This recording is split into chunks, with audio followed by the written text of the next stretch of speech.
Scott Hubbard is a man who has been engaged in space-related research as well as a space executive management for more than 35 years, including 20 years at NASA, culminating as director of NASA's Ames Research Center, where he founded NASA's Astrobiology Institute. Now, that last part, the foundation of the Astrobiology Institute, is to me personally of note, as my dear friend Dr. Penelope Boston has recently been named director of that institute. Scott was also NASA's first Mars Tsar, as we call the Mars Program Director. And currently, Scott serves on SpaceX Safety Advisory Panel. All good reasons to hand over the wrap-up of this day to Scott. Scott, please, the floor. Thank you. Thank you, Artemis. Delighted to be here. My job is to summarize what we've heard today, and we've heard a lot. I'm a child of the Sputnik generation. I was 9 years old when that went up and changed the world, in Bill Nye's phrase. And I've been giving talks about going to Mars, planetary exploration, space science for many decades. And if you'd asked me 10 or 15 years ago, what are the chances of sending humans to Mars? I would have said, well, there's a long list of things we have to address, a bunch of questions. Is there a compelling science and exploration job for the humans to do? Will the people support it? I think the consensus at the moment, at least, is that the chance of another Kennedy-Apollo moment of committing the nation and putting the resources behind it is unfortunately fairly low. That was 4% of the federal budget. But can you make the money we do get affordable for a new program? And can you develop the hardware you need? And what about, oh, by the way, all these biomedical issues like being in microgravity for 7 months and the radiation exposure? As a result of what you've heard today and other things that have happened, I think there are very positive answers to all these questions. So what we need to do now is build a consensus, create a community. That's my bumper sticker for the next 5 years, because we have a consensus around Mars as the goal, but the general public may not.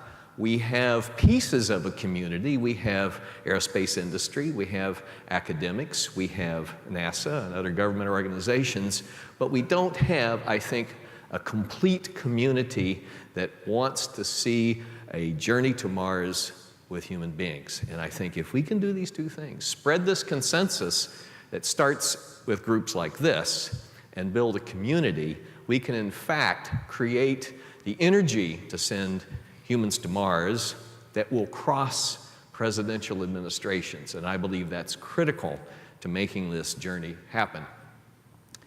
So NASA has the journey to Mars, and that's a good foundation. It's terrific when an agency the size of NASA announces that they have an organizing principle for essentially everything that they're doing, or nearly everything they're doing. This journey to Mars and the Evolvable Mars campaign could be, I think, in the future more detailed, because it's important to be able to put a cost to these elements and understand that they will fit within what is a plausible budget. But nonetheless, there is an organizing principle, extremely important.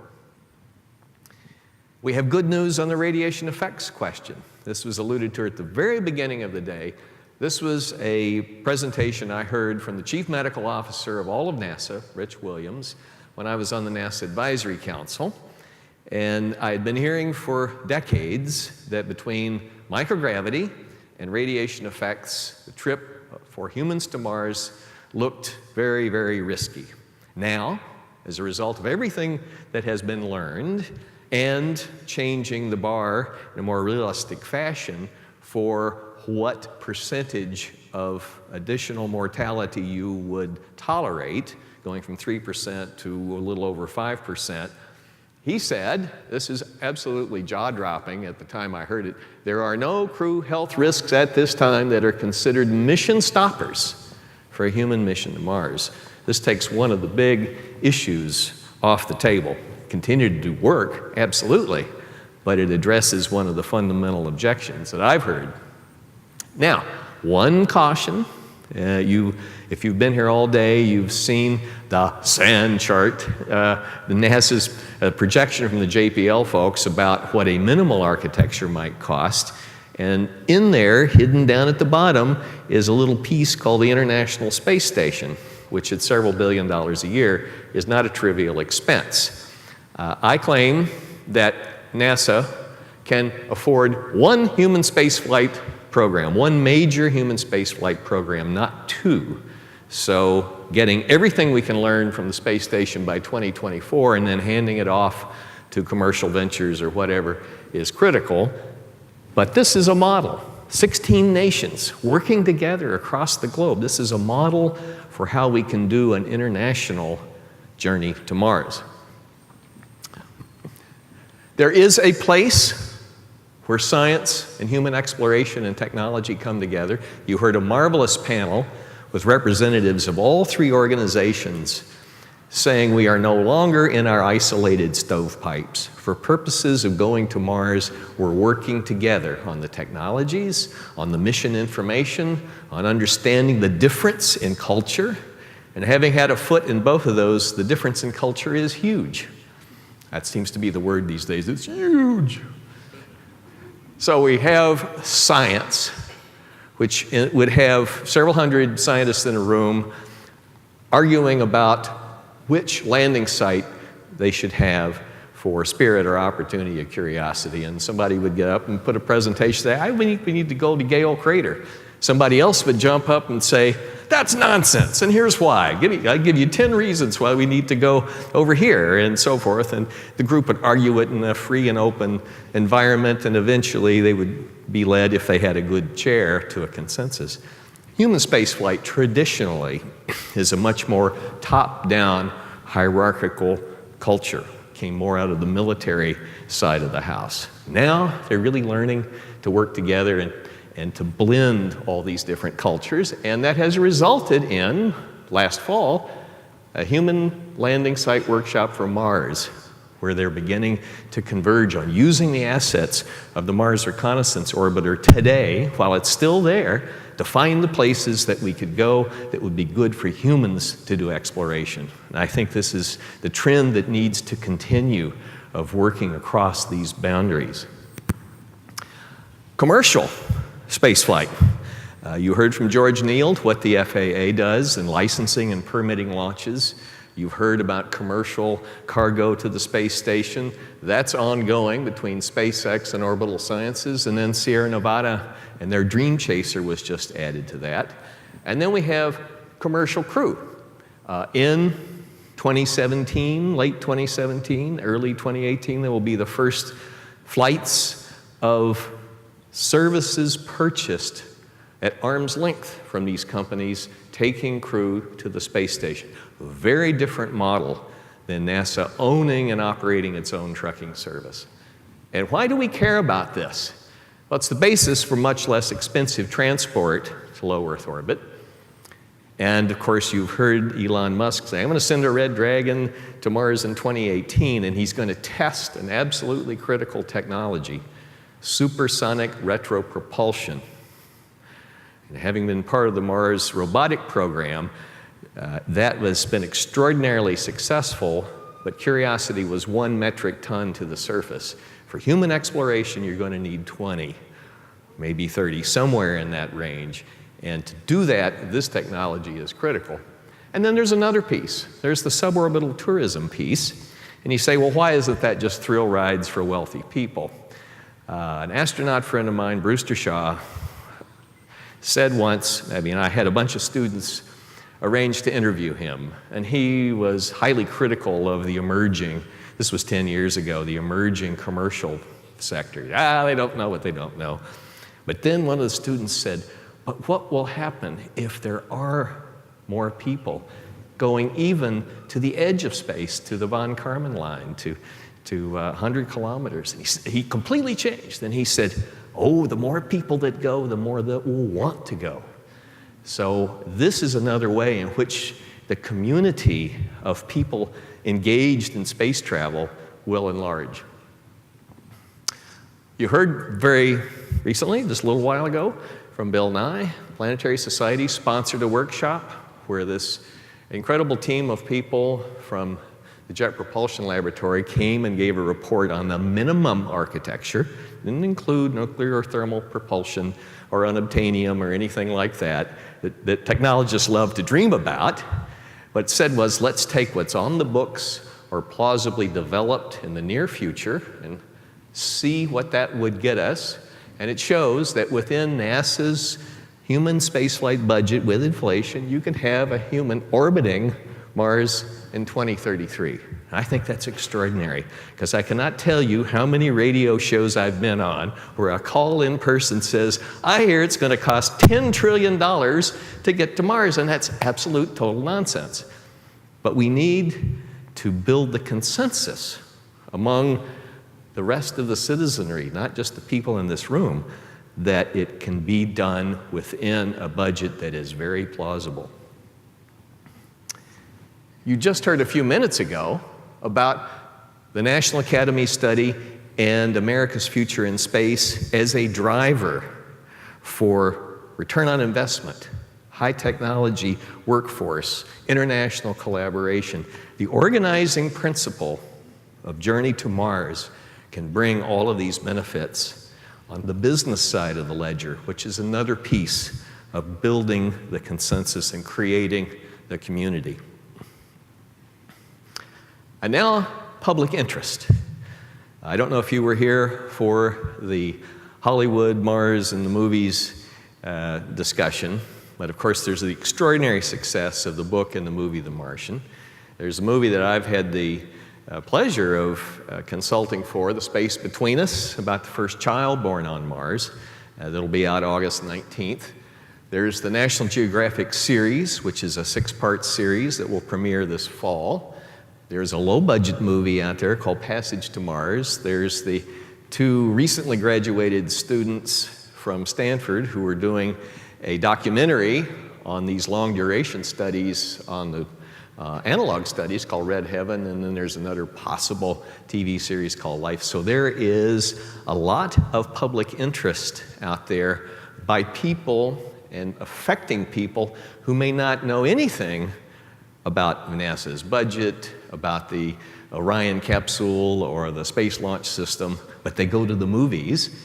And I think there is significant evidence then of new public interest in humans to Mars, and perhaps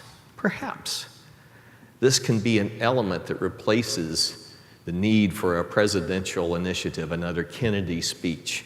If we can have a consensus across millions and millions of Americans that this is something we want to do, and we can build that community, can begin to transcend elections. And I think that's one way in which we can make this journey realizable. So, in summary, the key message that I want to leave with you today is the following. There is significant momentum toward a long-term, executable, sustainable Humans to Mars program. What we need to do outside this room is build the consensus and create the community. Thank you very much.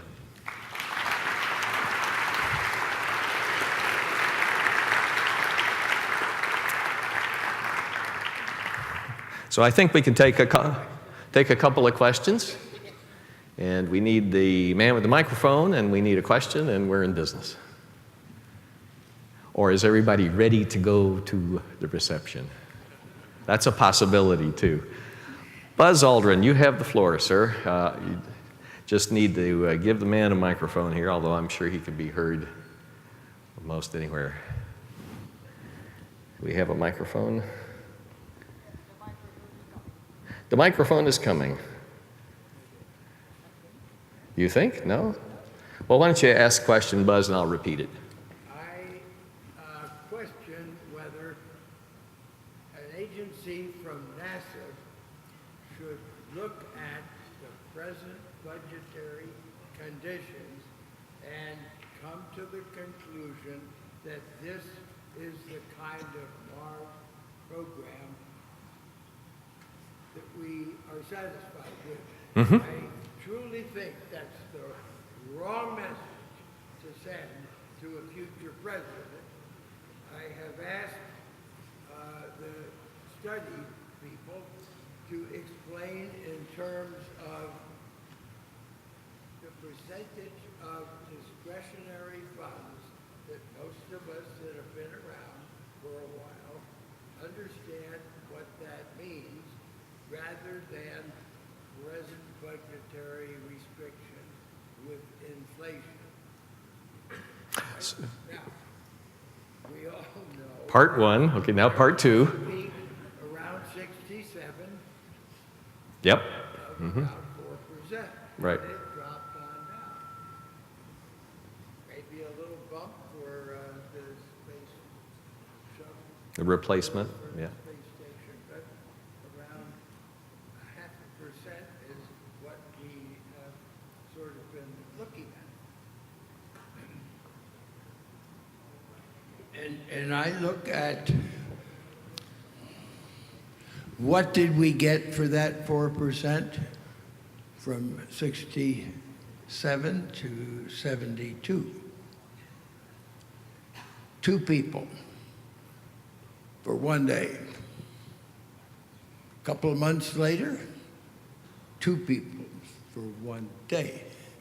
We solved some problems that shouldn't have happened by people doing what their job was, to bring a crew back. 4 or 5 months later, 2 people for one day. And it succeeded on to provide a little transportation for people.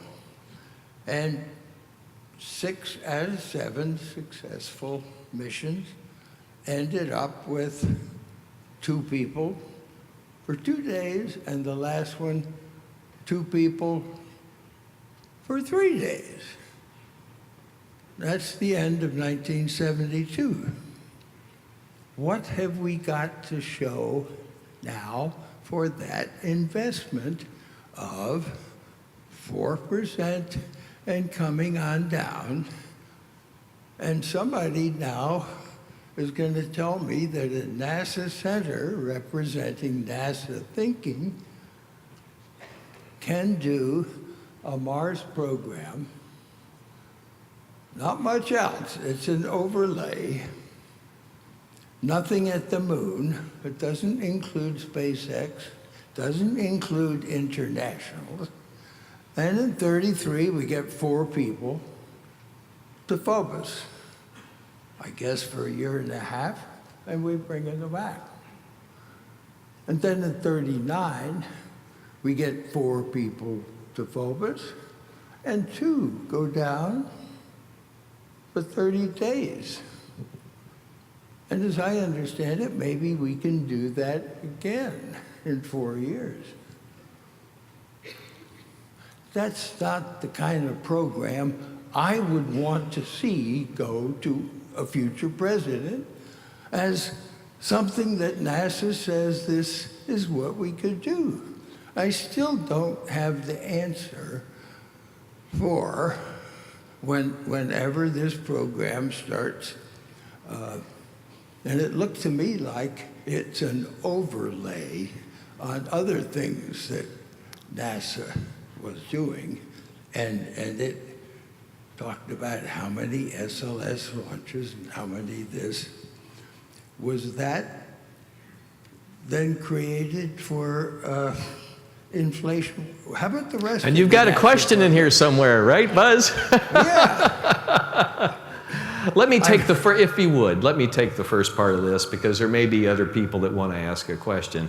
And I think your fundamental comment is that if you were king of the world, and if it really could be done to get back to a much, much larger budget, you could accomplish a whole lot more. And of course, I agree that NASA in the Apollo era was a national security priority.